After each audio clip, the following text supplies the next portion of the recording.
Hi everyone, my name is Anshul Gupta. I am a chartered accountant. आज हम करने जा रहे हैं बिजनेस स्टडीज़ का एनसीईआरटी से जो आपकी पार्ट 2 है। सेकंड बुक जो है बिजनेस स्टडीज़ की एनसीईआरटी, उसका second chapter that is financial markets. ये इस वाले चैप्टर का एक पार्ट हम ऑलरेडी कर चुके हैं। सेकंड पार्ट हम इसका आज करने जा रहे हैं। ऑलराइट, इस पार्ट में हम इस चैप्टर को खत्म कर देंगे पूरा। ऑलराइट, तो चलिए शुरू करते हैं इससे। ट्रेडिंग एंड सेटलमेंट प्रोसीजर से पहले तक का हमने सारा पढ़ लिया था, तो आइए अब इसके बाद का हम लोग पढ़ के चलते हैं। All right, so let us start with it. देखिए, सिक्योरिटीज में जो भी ट्रेडिंग होती है वो आज की डेट में एग्जीक्यूट होती है through an online screen based electronic trading system. जी हाँ, पहले क्या होता था, पहले के टाइम पे आपको स्टॉक एक्सचेंज के फ्लोर पे जाना होता था। फ्लोर मतलब जहाँ पर सपोज अगर आपने हर्षद मेहता मूवी देखी है, तो जो स्टॉक एक्सचेंज होता है जैसे बॉम्बे स्टॉक एक्सचेंज है, तो वहाँ पर जो भी ट्रेडर्स थे, वो जो ब्रोकर्स थे, वो वहाँ पर फिजिकली जाते थे और जहाँ पर वो खड़े होकर जो भी ट्रेडिंग करते थे उसको बोलते थे ट्रेडिंग फ्लोर। तो वहां पर वो खड़े होकर अपनी बोलियां देते थे, जो भी स्टॉक खरीदना है या बेचना है, और जिसकी बोली एक्सेप्ट हो जाती थी वहां पर वो ट्रांजैक्शन नोट की जाती थी मैनुअली। ठीक है, आज की डेट में ऐसा कुछ नहीं होता। अब अपने घर में अपने बेडरूम में बैठ के भी आप शेयर को बाय या सेल कर सकते हैं। आपको कहीं जाने की जरूरत नहीं है, सारा काम इलेक्ट्रॉनिकली ऑनलाइन हो रहा है, सारा काम ट्रेडिंग। ठीक है, तो इसी के बारे में हम लोग अभी पढ़ने जा रहे हैं कि ये सब कैसे होता है। ऑलराइट, देखिए, हर एक जो भी ब्रोकर है उसके पास एक कंप्यूटर टर्मिनल का उसके पास एक एक्सेस है जो कि मेन स्टॉक एक्सचेंज के साथ कनेक्टेड है। ठीक है, जिसके थ्रू वो अपने सारे काम करके चलता है। ऑलराइट, एडवांटेजेस क्या हैं इसके, जो भी ये जो सारा जो भी ऑनलाइन ट्रेडिंग हो रहा है, इसकी मतलब इसके फायदे क्या हैं। देखिए, पहली बात तो ये कि सारा काम बड़े ट्रांसपेरेंसी से होता है। जितने पार्टिसिपेंट्स हैं, चाहे ब्रोकर्स हैं, चाहे वो इन्वेस्टर है, अगर मैं सपोज इन्वेस्ट करता हूँ, वो आराम से बैठ के देख सकता है कि कौन से स्टॉक का प्राइस कैसे बढ़ रहा है, कैसे घट रहा है, क्या डिमांड है, क्या सप्लाई है, कितने बाय के ऑर्डर्स लगे हुए हैं, कितने सेल बेचने के लिए ऑर्डर्स लगे हुए हैं। सब चीज आप बड़ी ट्रांसपेरेंटली देख सकते हो, कुछ भी हिडन नहीं है। रियल टाइम बेसिस पे आप सब कुछ देख सकते हो। ठीक है, दूसरी बात, it increases efficiency of information. ठीक है, it increases efficiency of information. देखो, शेयर जो भी आप जो खरीदते बेचते हैं, तो सारा जो भी डिमांड सप्लाई के थ्रू जो प्राइसेस फिक्स होते हैं सिक्योरिटीज के, वो सारा काम बड़ी एफिशिएंटली होता है। हर इंसान देख सकता है क्या क्या डेवलपमेंट्स हो रही है मार्केट में, तो उस हिसाब से जो भी इंफॉर्मेशन आ रही है वो बहुत ही एफिशिएंट तरीके से आप तक पहुंचती है। It increases the efficiency of operations. देखिए, जब सारा काम कंप्यूटर के थ्रू हो रहा है तो गलती होने के चांस बहुत कम है। The risk of error that reduces, जिससे एफिशिएंसी इंक्रीज हो जाती है। ऑलराइट, नेक्स्ट, पूरी कंट्री से लोग, पूरे इंडिया से, और इंडिया से ही नहीं पूरे दुनिया से, इंडिया के बाहर से भी अगर कोई इंसान बैठा है और उसको इंडियन स्टॉक मार्केट में, इंडियन कंपनीज में इन्वेस्ट करना है, तो वो बड़े इजीली कर सकता है। इन सब चीजों से मार्केट को लिक्विडिटी प्रोवाइड होती है। ठीक है, a single trading platform has been provided for all the transactions in all the trading centres. देखो, एक सिंगल प्लेटफॉर्म आपको दे दिया है और जो भी इंसान इंडिया में बैठा है या इंडिया के बाहर बैठा है वो उसके थ्रू उससे ट्रेडिंग करता है। ऐसा नहीं है कि इसके लिए ये है, इसके लिए वो है। सिंगल प्लेटफॉर्म है, उसके थ्रू सारा काम होता है। ऑलराइट, अब एक चीज और यहां पर लिखी हुई है, शेयर्स को या तो आप फिजिकल फॉर्म में होल्ड कर सकते हो या फिर इलेक्ट्रॉनिक फॉर्म में। इलेक्ट्रॉनिक फॉर्म में अगर आप अपने शेयर्स को होल्ड करते हो तो उससे बोलते हैं डीमटेरियलाइज्ड फॉर्म। ठीक है, आजकल सब अपने सिक्योरिटीज को ऐसे होल्ड करके चलते हैं। सारी नई सिक्योरिटी कोई इशू भी हो रही है तो वो ऐसे ही इशू होती है। इसके बारे में और डिटेल में थोड़े से देर में हम लोग इसके बारे में और बहुत डिटेल में पढ़ लेंगे। ठीक है, steps in the trading and settlement procedure. देखो, जो भी ये ट्रेडिंग होती है, मैं खरीद रहा हूं या बेच रहा हूं और सामने वाला इंसान, हम दोनों के बीच में ट्रांजैक्शन हो रही है, तो ये सेटल कैसे होगी। मतलब मैं पहले शेयर दूंगा फिर वो पैसे देगा, या वो पहले पैसे देगा फिर मैं उसको शेयर दूंगा, कैसे होगा सारा काम, कौन रेगुलेट करेगा, कैसे ट्रांजैक्शन का फ्लो कैसे होगा, वो हमें यहाँ पर समझना है। देखो, आज की डेट में T+2 का जमाना है। ये T+2, टी का मतलब क्या होता है, टी का मतलब होता है मेरा ट्रेड डेट, जिस दिन मैंने ट्रांजैक्शन में एंटर किया। ठीक है, वो दिन को हटा के अगले 2 दिनों के अंदर अंदर ट्रांजैक्शन वो सेटल हो जानी चाहिए। ठीक है, टी यानी कि ट्रेड डेट, जिस दिन मैंने वो ट्रेड में एंटर किया, ट्रांजैक्शन मैंने ली जिस दिन, उसके 2 दिन के अंदर अंदर वो ट्रांजैक्शन सेटल हो जानी चाहिए। यानी कि अगर सपोज मैंने शेयर खरीदे हैं तो 2 दिन के अंदर अंदर मेरे पास शेयर आ जाने चाहिए, पैसे चले जाने चाहिए। अगर मैंने शेयर बेचे हैं तो 2 दिन के अंदर अंदर मेरे अकाउंट से शेयर चले जाने चाहिए और पैसे आ जाने चाहिए। ठीक है, ऐसे इसका पूरा सेटलमेंट होकर चलता है। इससे पहले क्या होता था, इससे पहले जो भी सेटलमेंट होती थी वो वीकली या फोर्टनाइटली बेसिस पे होती थी इसकी सेटलमेंट साइकिल, जो कि एक बहुत लंबा पीरियड होता था, और उसकी वजह से स्पेकुलेशन बहुत ज्यादा बढ़ जाती थी। स्पेकुलेशन मतलब सपोज कुछ लोग बैठे हैं अपनी नजर गड़ा के शेयर के ऊपर कि हाँ भाई जब महंगा होगा बेच देंगे, सस्ता होगा खरीद लेंगे, या बहुत सारा आज खरीद लेते हैं 4 दिन बाद बेच देंगे। मतलब ये लोग इन्वेस्टमेंट पर्पज से नहीं बैठे 1 साल 2 साल 10 साल के लिए, ये यूं बैठे हैं बस आज खरीदा और जैसे महंगा हुआ बेच दिया, या इस तरह से आप समझ रहे हैं। स्पेकुलेशन इज अपना प्रॉफिट्स कमाने के लिए, लंबे टाइम तक कंपनी के साथ जुड़ने के लिए ये लोग स्टॉक नहीं खरीदते। तो जब सेटलमेंट पीरियड लंबा होता था, इसमें क्या होता था, सपोज आज किसने स्टॉक खरीदे 1 तारीख को, 2 तारीख को, 3 तारीख को, और सेटलमेंट और इसकी सेटलमेंट होनी है 15 तारीख को। तो जो लोग रेगुलेट करते थे स्टॉक मार्केट को, स्टॉक एक्सचेंज को, वो क्या करते थे 15 दिन में वो देखते थे कि ये शेयर बाकी पब्लिक ने बाय कितना कर रखा है, सेल कितना कर रखा है, वो सब देखते थे। और उसके हिसाब से डेटा को मैनिपुलेट करके 15 तारीख को जब उसकी सेटलमेंट होनी होती थी, सपोज मैंने आज शेयर खरीद लिया 100 रुपए का 1 तारीख को, और मेरे जैसे लाखों हजारों लोगों ने 100 रुपए का स्टॉक ले लिया, और जो आदमी इन्वॉल्व है वो देख रहा है कि यार बहुत लोग हैं जिन्होंने स्टॉक खरीद रखा है और इनको ये स्टॉक इनके अकाउंट में मिलेगा 15 तारीख को। तो वो बंदा क्या करता था, वो बंदा ऐसे मैनेज करता था चीजों को कि मैं स्टॉक का प्राइस गिरा दूं, 15 तारीख आने तक मैं 100 वाला स्टॉक 90 का कर दूं, और जब लोगों के खाते में स्टॉक आएंगे वो सब देखेंगे कि हमारा स्टॉक तो 90 का हो गया या फिर 80 रुपए का हो गया, 80 रुपीज का, सब लोगों को लॉस हो जाएगा। काफी लोग होंगे जो अपना स्टॉक बेच के बाहर निकल जाएंगे। उस समय वो इंसान 80 रुपए में सब स्टॉक खरीदेगा और फिर दोबारा उसको 100 रुपए ले जाएगा, उसको बेच देगा। तो इस तरह की स्पेकुलेशन बहुत होती थी जो कि गलत है। और ये क्यों होती थी? क्योंकि सेटलमेंट पीरियड बहुत लंबा था। इसीलिए T+2 को लेके आया गया, जिसमें कि सेटलमेंट हमारी बहुत जल्दी हो जाती है। ऑलराइट, आगे चलते हैं। स्टेप्स क्या हैं जो ये स्क्रीन बेस्ड ट्रेडिंग है, ट्रेडिंग एंड सेटलमेंट प्रोसीजर, इसके स्टेप्स क्या हैं वो एक बार समझ लेते हैं।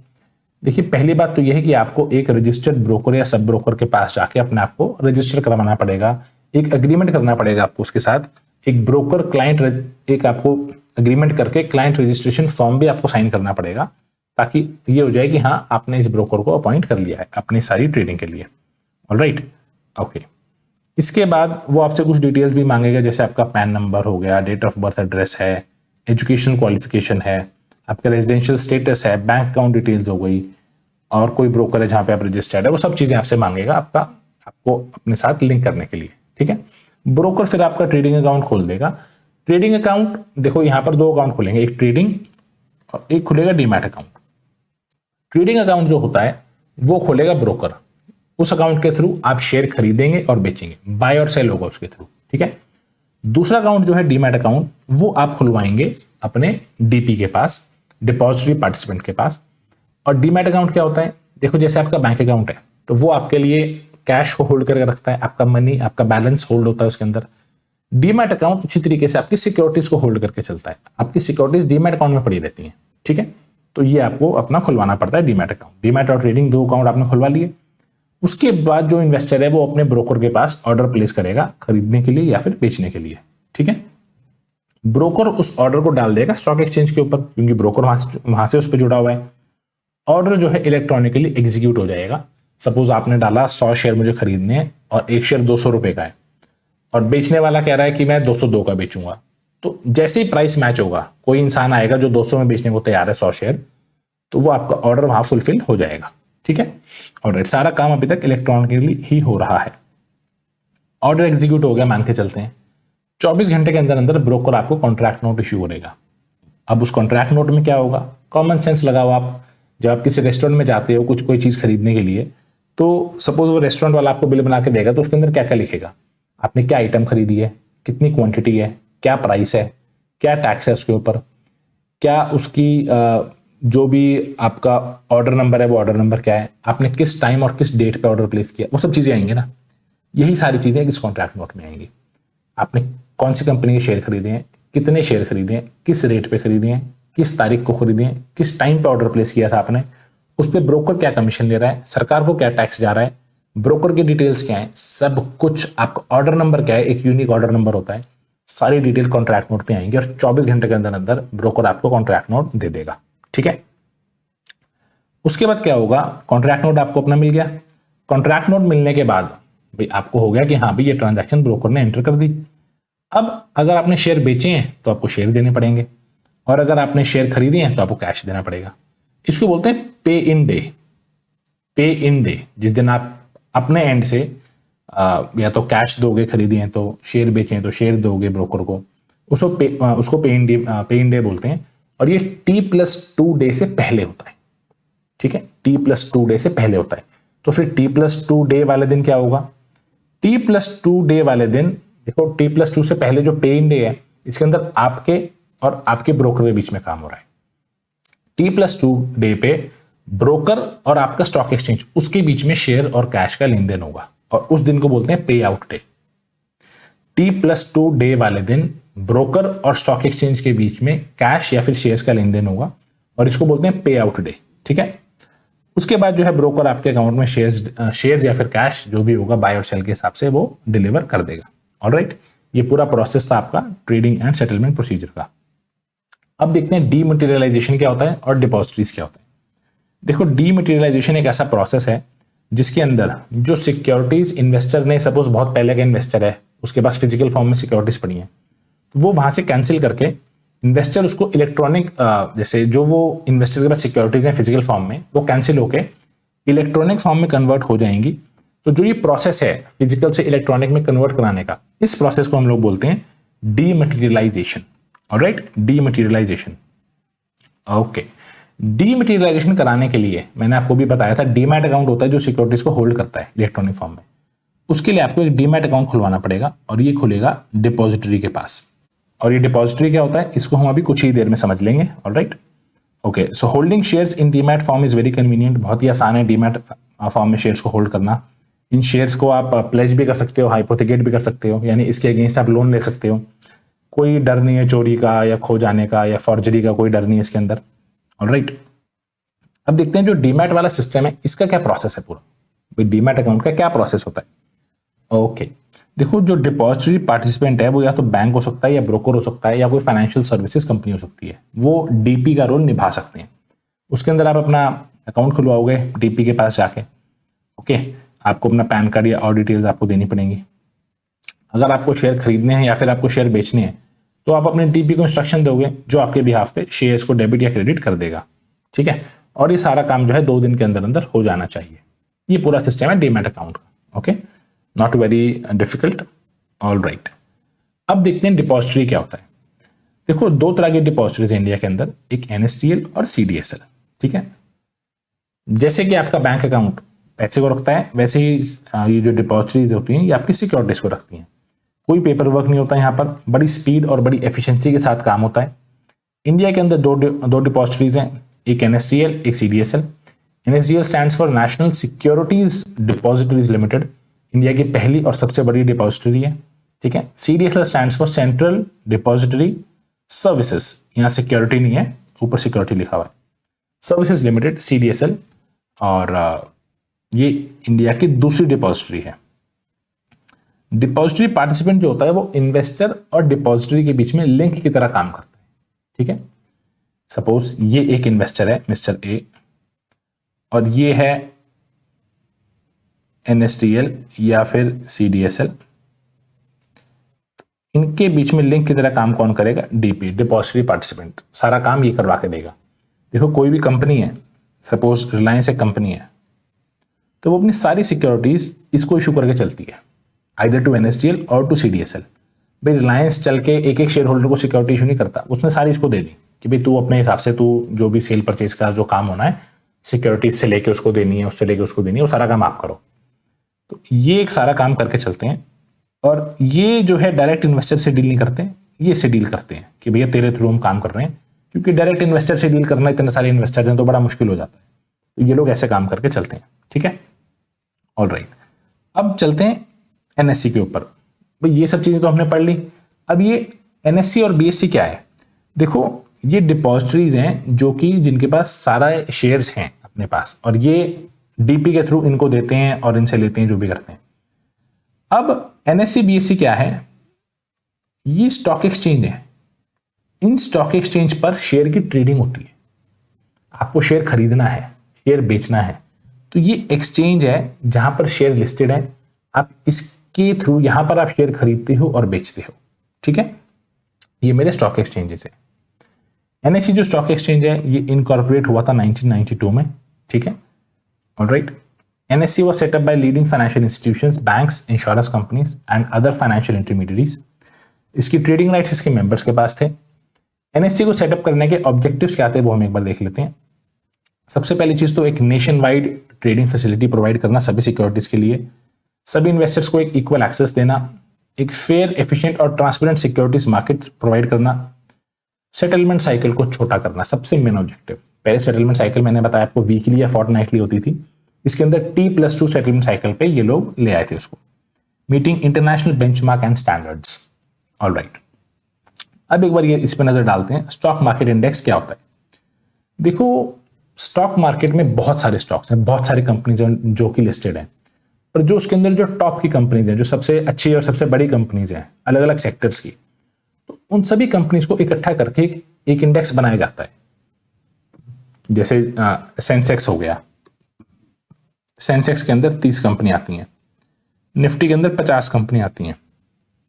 तो इसके अंदर अलग अलग सेक्टर्स की टॉप कंपनीज हैं जिनके मूवमेंट से इन्वेस्टर को एक आइडिया लगता है कि मार्केट के सेंटिमेंट्स कैसे हैं, मतलब मार्केट अच्छा परफॉर्म कर रही है या थोड़ा गिर रही है।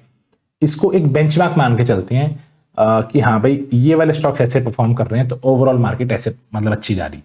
अगर सपोज ये सेंसेक्स या फिर निफ्टी बढ़ रहा है तो ये माना जाता है कि ओवरऑल मार्केट अच्छी है, अगर ये घट रहा है तो ऐसा माना जाता है ओवरऑल मार्केट में थोड़ी सी मंदी है।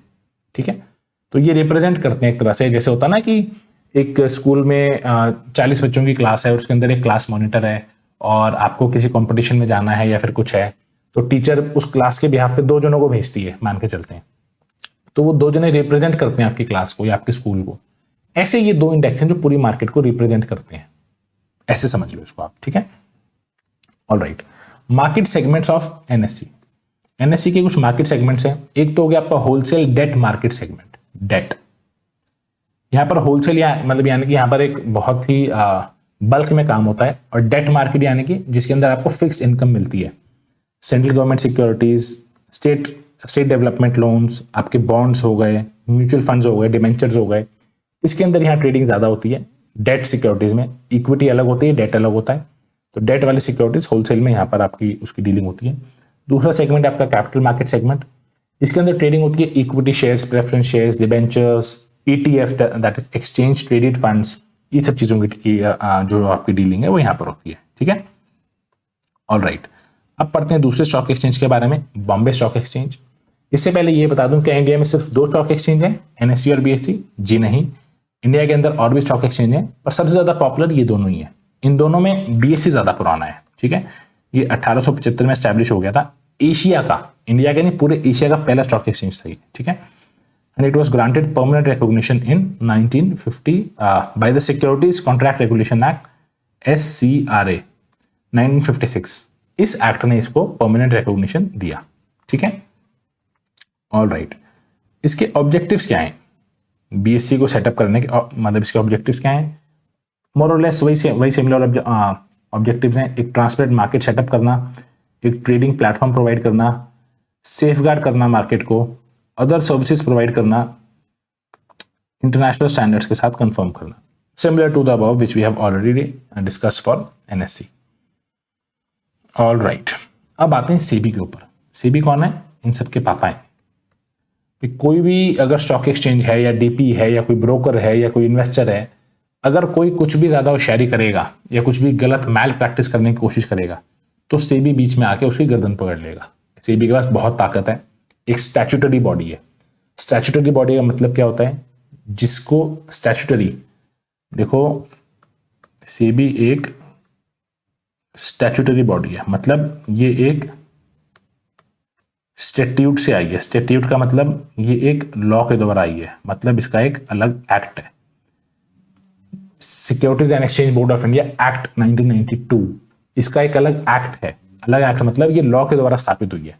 ठीक है, ये देखो यहाँ लिखा हुआ है स्टैट्यूटरी स्टेटस मिला था इसको 1992 में। ऑलराइट, तो इसकी बहुत पावर है, इसके पास बहुत पावर है, तो सब कुछ रेगुलेट करके चलता है। ठीक है, रीजंस क्या आ रहा है इसको एस्टैब्लिश करने के? देखो मार्केट बढ़ती जा रही है, इन्वेस्टर बहुत बहुत बहुत सारे हैं, बहुत सारे डेली नए इन्वेस्टर्स आते हैं मार्केट में, लेकिन मार्केट में कोई कुछ शरारती लोग हैं जैसे जो मैल प्रैक्टिसेस करते हैं, जैसे कंपनीज हो गई, ब्रोकर हो गए, मर्चेंट बैंकर्स हो गए, तो इन पे रेगुलेट करने के लिए, ताकि ज़्यादा अपनी मस्ती ना करें मार्केट में। ठीक है, क्या ये लोग गलत करते थे, जैसे कोई नया इशू आया है तो उस पर अनऑफिशियल प्रीमियम लगा दिया अपने फायदे के लिए, कंपनीज एक्ट के प्रोविजन है उनको नहीं मानते, स्टॉक एक्सचेंज के कुछ रूल्स एंड रेगुलेशन है उसको वायलेट करते हैं, शेयर्स की कोई डिलीवरी करनी है तो उसको डिले करते हैं। तो ये सब चीज़ें हैं इसके अंदर। Purpose and role of SEBI, SEBI का पर्पस क्या है और सेबी का रोल क्या है। ऑलराइट, देखो 3 तरह के ग्रुप्स हैं जिसको सेबी ध्यान रख के चलता है। पहला हो गया कंपनीज, भाई कंपनी से सिक्योरिटी लिस्टेड है मार्केट में, पहली तो वो हो गई। दूसरा हो गया जो उसमें पैसा लगा रहा है यानी कि इन्वेस्टर। तीसरा होगा उनका बिचौलिया यानी इंटरमीडिएरीज। इशूअर यानी जो कंपनी जो कंपनी सिक्योरिटी इशू करती है उसके लिए वो ये ध्यान रखता है उसका कि वो फंड्स रेज कर पाए इजीली, फेयर मैनर में, ट्रांसपेरेंट मैनर में वो फंड्स रेज कर पाए।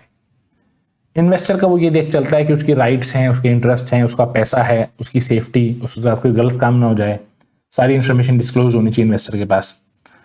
तीसरा इंटरमीडिएरी यानी जो बिचौलिए हैं वो उनके लिए क्या कहता है, to provide a competitive, professionalised and expanding market. Professional तरीके से काम हो रहा है मार्केट में, नए इन्वेस्टर आने, मार्केट बढ़ रही है, कंपटीशन बढ़ रहा है और प्रोफेशनल तरीके से बिल्कुल साफ सुथरा काम हो रहा है। ठीक है, ये उसका पर्पस और रोल था।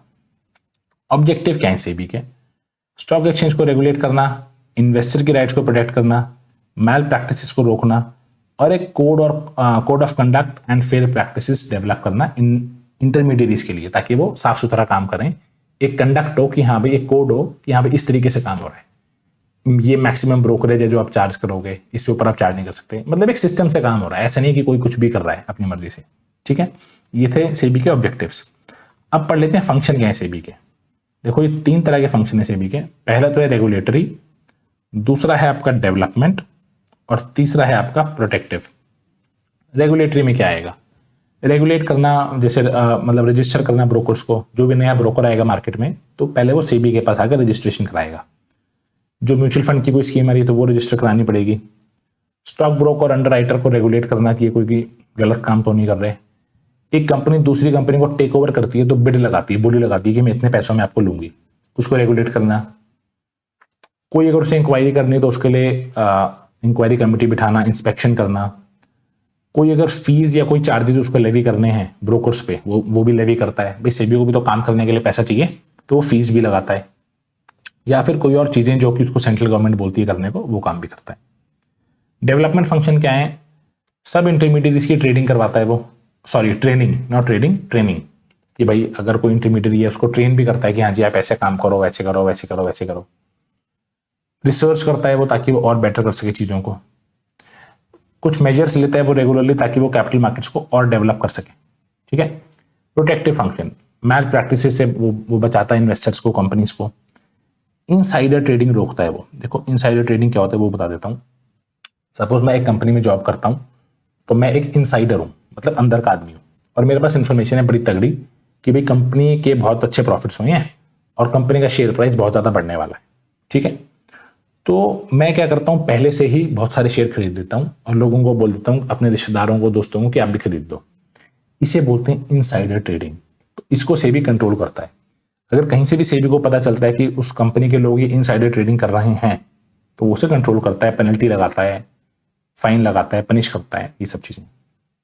Steps for investor protection, investor को प्रोटेक्ट करने के लिए वो स्टेप्स लेता है। And it promotes fair practices and code of conduct. Next is organisation structure of SEBI. देखो सेबी मैंने आपको बताया एक स्टैट्यूटरी बॉडी है, लॉ के द्वारा वो एस्टैब्लिश्ड है। 2 कमिटी है सेबी की, ये एडवाइजरी कमिटी है। एडवाइजरी मतलब आप सिर्फ सुझाव दे सकते हो हमको, हमारी मर्जी है माने या ना माने, एडवाइज कर सकते हो। ऐसे नहीं है कि आप कल को कहो कि मैंने सुझाव दिया था आपने माना नहीं, मेरी मर्जी, मैं मानूं या नहीं मानूं। ठीक है, तो 2 तरह की कमिटी है ये, प्राइमरी मार्केट एडवाइजरी कमिटी और सेकेंडरी मार्केट एडवाइजरी कमिटी। ठीक है, इन 2 कमिटीज के ऑब्जेक्टिव क्या है, क्या पर्पस क्या है इनका। सेबी को एडवाइस करते हैं इन मैटर्स पे कि भाई अपने इंटरमीडिएट्स को रेगुलेट कैसे करना है, प्राइमरी मार्केट को डेवलप कैसे करना है। जो कंपनीज हैं, कंपनीज अपनी काफ़ी चीज़ें डिस्क्लोज करती हैं। सपोज एक कंपनी बोनस इशू लेके आने वाली है, राइट्स इशू लाने वाली है, डिविडेंड देने वाली है, तो कंपनी काफ़ी चीज़ें डिस्क्लोज करनी पड़ती हैं सेबी को। तो वो डिस्क्लोजर रिक्वायरमेंट्स कुछ घटाने की जरूरत है या बढ़ाने की जरूरत है, उस पर भी ये लोग सुझाव देते हैं सेबी को कि इस कंपनी को बोलो ये वाली चीज़ भी डिस्क्लोज करे आज से, ये लोग सुझाव देते हैं। लीगल फ्रेमवर्क में कोई चेंजेस की जरूरत है तो ये लोग अपना सुझाव देते हैं। सेकेंडरी मार्केट को कैसे रेगुलेट करना है ये लोग आपको बताते हैं। ठीक है, अगेन यहाँ पे क्या लिखा है, this committees are non statutory. देखो सेबी खुद में स्टैट्यूटरी है, लॉ के द्वारा आया है और सेबी जरूरी है, बट ये कमिटी नॉन स्टैट्यूटरी है, कल को हटा भी सकते हैं, रखनी रखो, हटानी हटाओ, आपकी मर्जी है। And SEBI is not bound by the advice of this committees. SEBI कोई जबरदस्ती नहीं है कि कमिटी ने जो बोल दिया मानना पड़ेगा, सेबी की मर्जी है, नहीं मानते हम, तो ये चीजें हैं। Alright, with this we come to an end of this chapter. I hope आपको चीजें बहुत अच्छे से क्लियर हो गई होंगी एंड ये चैप्टर पूरा कंप्लीट हो चुका है। नेक्स्ट क्लास में स्टार्ट करेंगे एक नए चैप्टर के साथ। Till then bye bye, take care, thank you so much.